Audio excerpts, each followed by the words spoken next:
passed out in the middle of the table. I know some of you have already signed up to continue participating in the vigil. What we do between 40 days formal vigils is we try to cover what I call prime time at Hillcrest, which is Tuesday.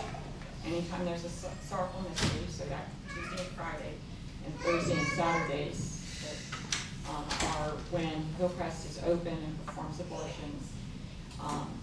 Appointments are scheduled from 8:30 to 11:30. So what we've set up is at 8 to 9, 9 to 10, 10 to 11, 11 to 12, which gives us the greatest chances of being seen by a mother going into the facility when we're there. What I'd ask you to do, if you've already signed up, is maybe take a card and see if you can convince somebody else to come with you, somebody new, somebody who, like me and like Paul, was very, very nervous their first time out, but somebody who'd been there before. In my case, my husband, showed me where I could stand legally and all those kind of things that you want to know when you go there. The other thing that I would ask you to prayerfully consider, so you'll see on the front part of your card with our trademark baby face, and the only reason this baby face is in our sign is we couldn't find a high enough quality graphic of it, but you will soon see a new baby face emerge.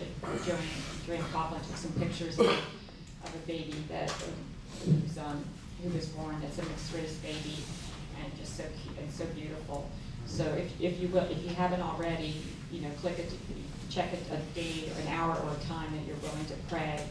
And if you can't commit like every week, just check that box on the bottom, and that way we'll know to pair you up with somebody so that there's at least two of you committed independently of one another. On the back is some opportunities to help kind of expand the impact of 40 Days for Life and our ongoing prayerful presence. One of the things that we could use, especially during the interim, it's only 4 hours, a day for 4 days. But for instance, Pete Shank, who's our prayer coordinator, as you saw at the beginning, you'll see him at the end. He proposed that he could help make sure that every 8 to 9 slot on those 4 days were filled. And so we're also looking for someone who's already praying at 9 o'clock anyway, just to be responsible for making sure there's at least 2 people signed up to pray every Tuesday, Thursday, Friday, Saturday from 9 to 10. And so we're looking for the same thing for 10 to 11 and 11 to 12. The other things that we're looking for help with is we had a prayer vigil coordinator who came back to Kim, who's the Respect Life coordinator for Resurrection, and said, I was out there praying. This lady came out of the hair salon and was quite upset, and she wanted to know why our signs only had pictures of black babies. And she's like, blacks aren't the only ones who get abortions. And our response to that is multidimensional.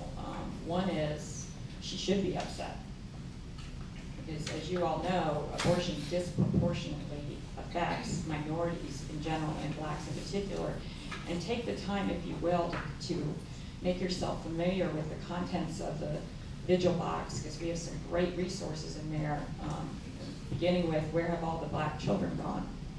And so, and I've been asked that before, I've been accosted, if there's something about the image that really upsets people, which is, again, that's probably a good thing. So if you just give them the Where Have All the Black Children Gone brochure, and there's others in there, there's others that give statistics, but that's the one that I found to be the most effective. And the other response to that is to really be doing our jobs well, and this is the next place I'm looking for help to volunteers.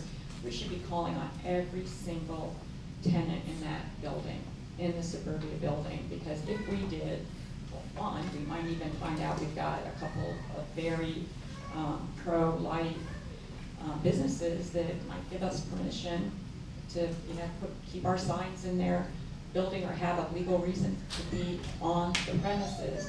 But the real reason,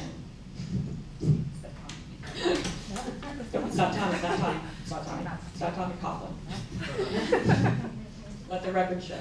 The real reason is that if they understand why we're there and what we're about, they'll feel less threatened, they'll be more open, they'll be able to better spread the word, and by that I mean that people have some pretty distorted images of what a pro-lifer is. And a lot of people think violence and, you know, civil disobedience, and if we can educate them that we do everything by the book, we follow all the laws. We've had the police stop numerous times, only because they've been called, you know, which I take as a great sign that we're having an impact if somebody's calling the police on us.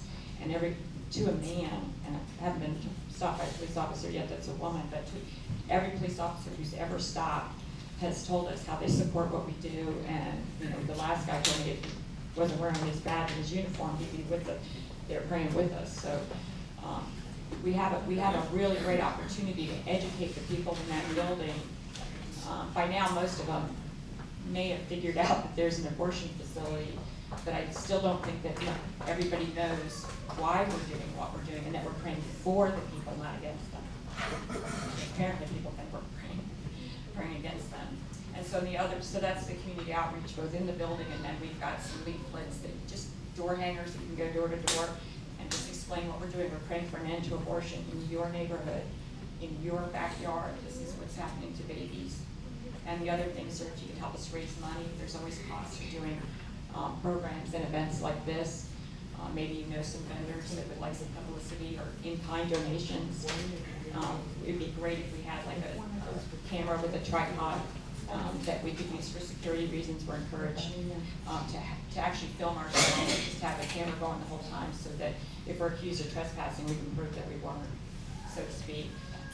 Other things like that would be very, very helpful. Printing services, recruiting others to pray, and then helping with publicity, communication. If there's anybody that's a web head who could really use some help with search engine optimization, so when somebody types abortion in Catonsville, it goes to Pregnancy Center West of the Archdiocese, not to Hillcrest. So those are some things that we could use your help with. So please give some thought and check any of the boxes that you can help with. And again, bring an extra card home for a friend. See if you can bring it in. So thank you.